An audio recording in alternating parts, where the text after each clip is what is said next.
Can we curse on this? Oh, absolutely. It's the internet. You can say whatever you want. Well, I don't know. My mom might be watching. Oh, So sorry, Mom.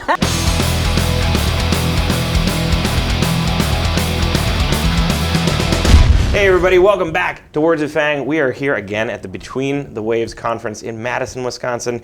If you're watching it right now, oh, you missed it, but you can come next year, btwmadison.com. And also, if you want to see these completely uncut interviews, you get all of the raw stuff, all of the pro tips, go to patreon.com/Lords of the Trident, sign up for even $1 and you'll get access to all of our video content from Between the Waves. And with us, as always, we've got a wonderful, wonderful special guest, Kennita Hickman. yes, thank you. Hey, everybody. Yeah. So Kennita, for the people who are not familiar with you, and I mean, who's not, but for the people who are not familiar with you, tell us You're all so about kind. Tell us about yourself. Tell us what you do. You know, what's your deal? So I work right now in brand strategy and management. So started off as a writer for different music publications, moved into artist management, recognized that I didn't like artist management. It felt it felt like babysitting to me. The daily grind of it. Like, I didn't like that. And where I found the lapse, both with my musicians and other musicians that I talked to, there was no overall strategy. How do you build brand? How do you make sure this gig really does get us to the end goal? So did you have the strategy and the bands didn't? Where was the disconnect? With some bands, I had the strategy. Yeah. With other bands, we just never had that conversation. Okay. It was like, oh my gosh, we want to work with her, or for me, oh my gosh, I really love your music. I think we can do some cool things together. Yeah. And we never had that talk like, well, what does success look like for us within the next year? What does it look like within the next 3 years? And I don't know if that is something that artist managers should do, or if that they have the time to do. What does it look like in the independent music scene if there was another entity that came in to support the overall strategy? Okay. And that's where Catera comes in at. Okay. And Yeah. tell us more about Catera. So Catera is brand strategy and management. Okay. We believe that values plus brand equals culture. So we are really curious about when you think about culture, culture is what determines how you engage with the thing. So there's a culture here today at Between the Waves. People are talking in a particular way. They're dressed a particular way. Like I have no idea what you're talking about. But there's a culture. Like, I haven't seen any booty shorts or anything like that, right? Like, we're downtown, we're a couple steps from the Capitol. Like, there's no real ratchet activity going on or crazy heavy metal activity going on. Like, there's a culture, and culture really dictates how we engage with a thing. So how can more musicians think about their music from a culture standpoint? It's interesting. We want to help them root it in values, because when you're able to do that, you're then able to find your tribe, and your tribe works for you. I see. Yeah. See. Okay. Very cool. So I've heard it said from some people that now is the best time to be a musician, and now is the worst time to be a musician. What do you think? Is it the best time? Is it the worst time? Is it a little bit of both? It's a little bit of both. Okay. And I've always felt that way, especially as it relates to the internet. It's the best of times because you can get your music out there. It's the worst of times because so can everybody else. Sure. And so when you're inundated with so much content all the time, how do you stand out? How do you create other lanes for yourself? And again, that goes back to strategy. Right. That's how you help people kind of cut through the noise? I think it's also in monetizing other skill sets. So what else can I do other than perform on stage as a musician? Can I be a musician and supporting a nonprofit cause? Can I partner with a nonprofit in my city? Like, what does that look like, and who helps facilitate those relationships? Interesting. Yeah. Okay. I guess I want to piggyback on that a little bit more. What are some skills that you think a lot of musicians, maybe outside of, maybe inside or outside of their music skills, what are some skills that people could monetize that they don't, that you don't see a lot of musicians really thinking about? Well, I'll think more in terms of like hobbies. And one musician that I thought did really well with that was like Lupe Fiasco. Okay. And so Lupe Fiasco, I'd read several articles where he was into like Japanese designer jeans and he was in martial arts. And so he was able to do things in different countries where he could focus on those things.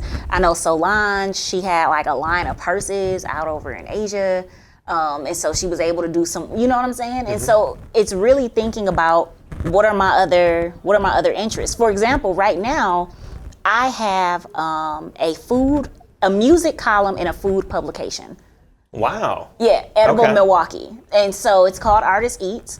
And it's just musicians talking over food in a food magazine. Sure. That's it, right? But that's another opportunity where musicians can be seen and heard and not be on stage. Mm-hmm. And so how do we continue to create opportunities for musicians? And how do musicians continue to create those opportunities for themselves? Do you feel that musicians are good at sort of seeing those sort of opportunities when they present themselves, or do you think it really takes an outside partner to kind of push that towards most people? I think there's a special type of artist who sees that.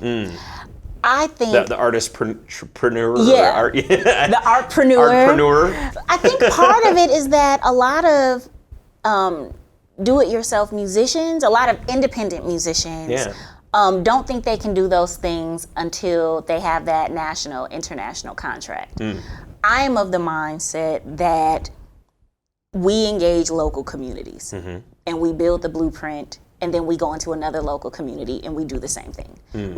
So there are all of these opportunities in Madison, all of these opportunities in Milwaukee. How do we engage local nonprofits, local music retailers, local clothing boutiques? Because as a musician, you have leverage that people want access to. And so how do you make a trade on that? You can do that locally and make money on your way to getting that international contract if that's what you want. Yep. And I'm guessing the leverages you're talking about is like your fans, your reach, your things like that. Yep. What would you say to a band that's just starting out, that maybe only has, maybe 100, 200 likes on Facebook? Is that something that they can they still leverage that? Is that still something, or is there a different approach? I think so. I think there's definitely a push moving towards more micro influencers. Okay. And again, when you're thinking locally, 100 people is not bad. It's not great. It's not 1,000, but it's on the rise. And so I think thinking about that. What are we trying to do within a year? What are the causes we want to get behind? How do we really want to leverage our voice and continuing to build relationships so those numbers will increase and so that you can be on other people's radars too. Gotcha. Okay.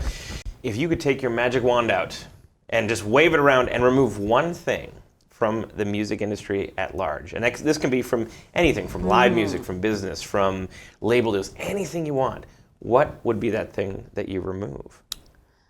Ooh, offhand, I would remove the notion of this mythical place of on. So what I mean by that, because I just saw your face like, what? Yeah. For a lot of the artists that I've worked with, their goal was, I just want to get on. And I'm like, what does that even mean? What? What is that? That's not a destination. What are you talking about? I don't know how to plot the path to on. What does that mean? So I would want to get rid of that for and I hear it a lot in urban spaces. So hip hop, R&B, spoken word. I'm just trying to get on. I will get rid of that. I'm sure rock genres and Americana artists have their own version of what that looks like.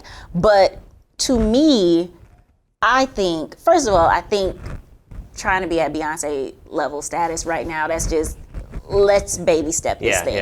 Let Beyonce be Beyonce. But I think we really have to redefine what success looks like for an independent musician.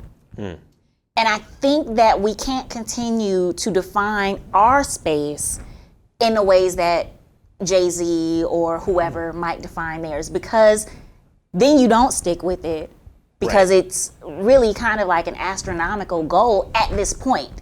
Not to say you can't ever get there. So I think I would get rid of that notion. Yep. So what you're saying is essentially there's too many people thinking, okay, I'm going to release my music, and then all of a sudden I'm going to just get the vodka's coming out next, and then we're gonna have the clothing line, and then we're gonna get the Maseratis. I'm gonna put my music out there, and everybody's gonna love it because my mom said it's amazing. And I tell musicians, but your mom is not gonna buy the album. Yeah. Like, to be clear, and none of your homies are gonna buy the album. By the way, Mom, I'm still waiting on that $10. Exactly, Mom, buy the album. So we have to get past that. We have to get past this idea that because my friend said it's great, it's great. Are people paying to get in the show? Are people buying the t-shirt? Are they buying the CD?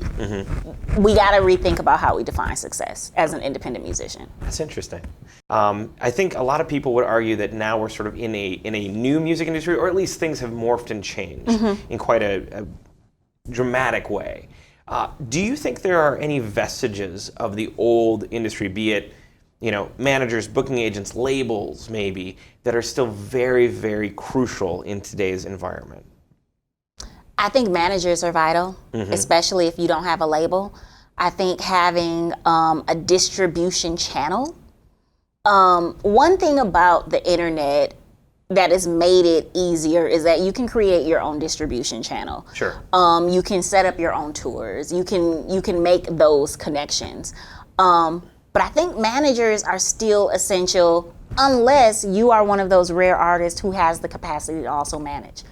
Not all creatives have that. Yeah. So I would definitely say that. I would say managers are still essential. Having a distribution channel is still essential. And going back to how I started off earlier, offline marketing is still essential. So that face-to-face. Yes, because not everybody is on Facebook. Not everybody is on the platform you may choose.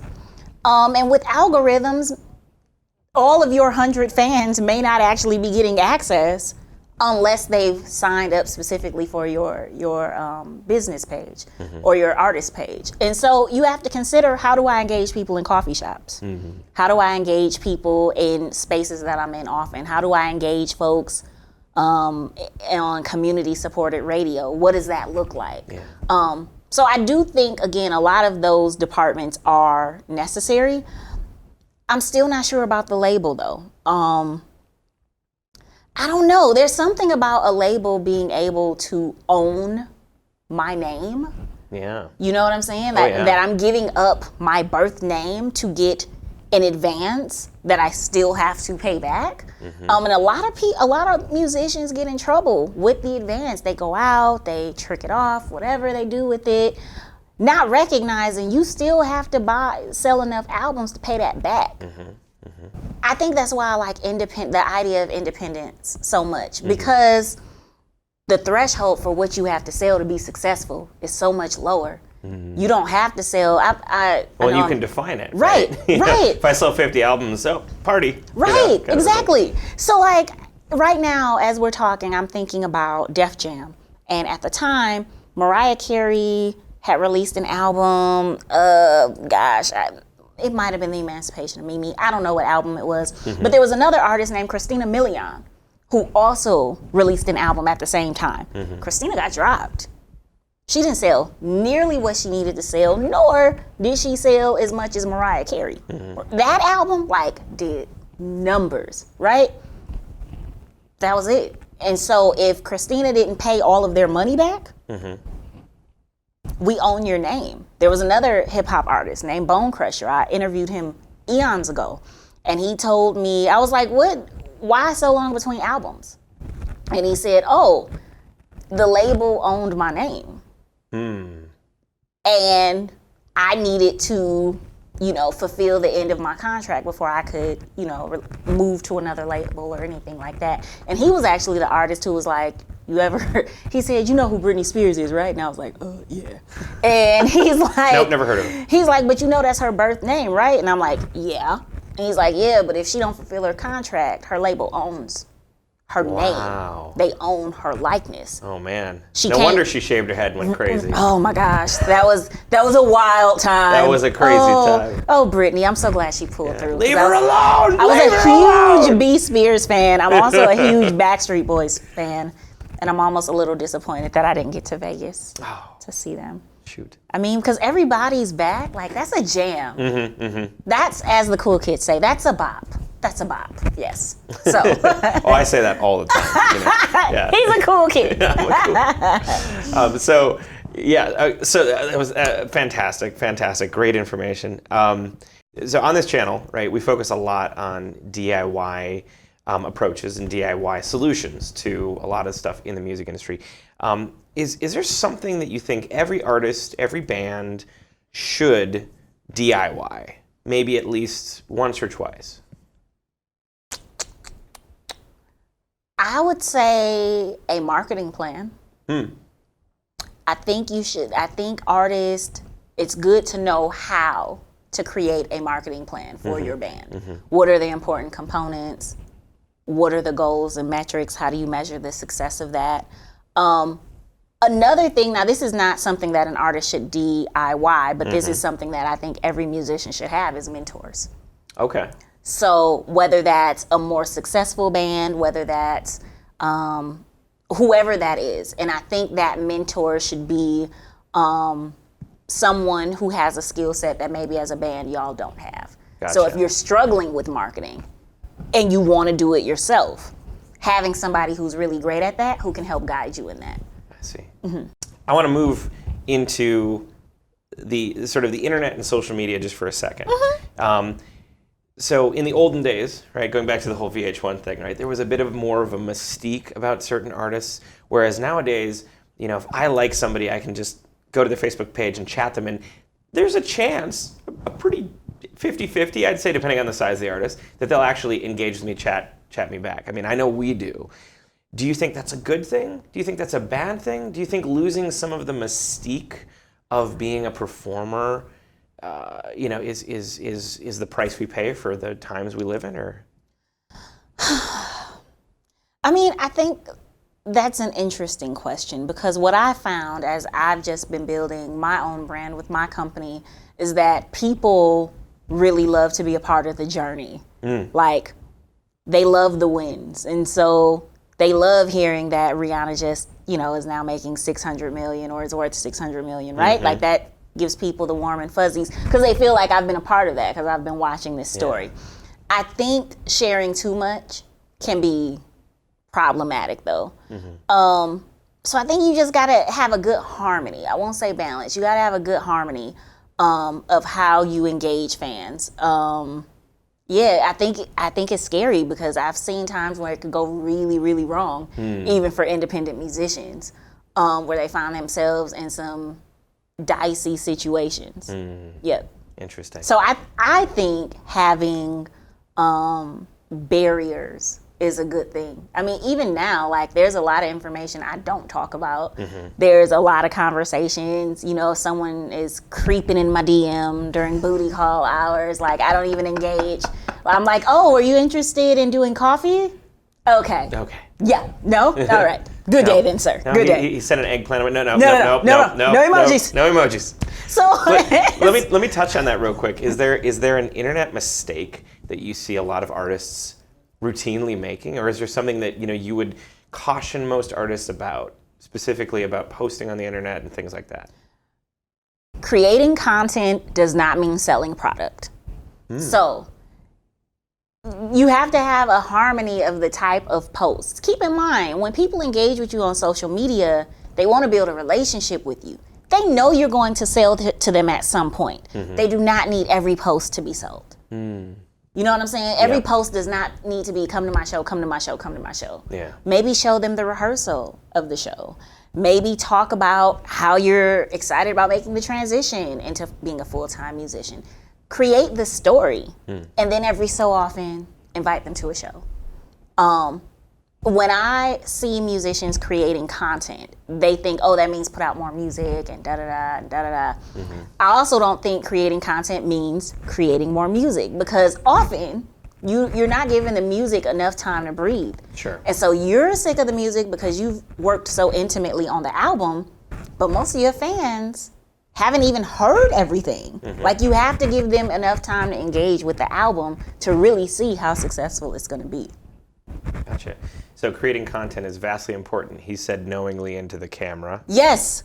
creating content is massive, and even me, I'm not a musician. Like, I brought a photographer today. Yeah, there you go.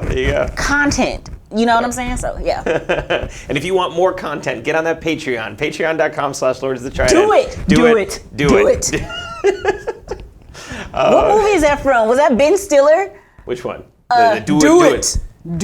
I don't know. Oh, it was Ben Stiller. Put it in the Patreon comments. Yeah, if you know what that is, comment below, and we'll send you a gold prize. He'll send you a gold prize. Yeah, exactly. I'm not going to hold you to that. All right. Is there any other tips and tricks that you think? What's your favorite tip to share with musicians at large? You've just spoken at a conference. Is there something that you tell a lot of people, it's something that not a lot of people are thinking about, it's a favorite thing to tell people to do, it's that aha moment? You have one of those? Get on LinkedIn. See, I just did it. Yes, get on LinkedIn and create music that you're passionate about. Create music that's authentic. Like, music consumers, they want music that speaks to them, that inspires their spirit, that speaks to their experiences. Don't think about what you see on YouTube, what you see your favorite musician is doing, because you don't know what part of their strategy they're in to be in that space. So just focus on making authentic music, focus on creating an authentic team, and focus on creating an authentic experience for your fans in every touch point possible. Cool. Yeah. Thank you so much for sitting down. Let them know where they can find you online. Give me all the links, and we'll put them on. Let us know. What is it? Well, you can definitely find me on LinkedIn at Kennita Hickman. You can also find me on Instagram at Kennita_Catera, which is also the name of my company. And you can find me on Facebook at Catera. Can you spell Catera? Yeah, Catera. And then here's Kennita. That's me. So yeah, you can find me on Facebook, LinkedIn, and Instagram. I don't do the Twitter. No Twitter. I'm not a tweeter. I'm bad at Twitter too. I'm not a tweeter. I can't, I don't think I'm that interesting to have to tweet all day. I don't have it in me, y'all. I'm sorry. I feel you.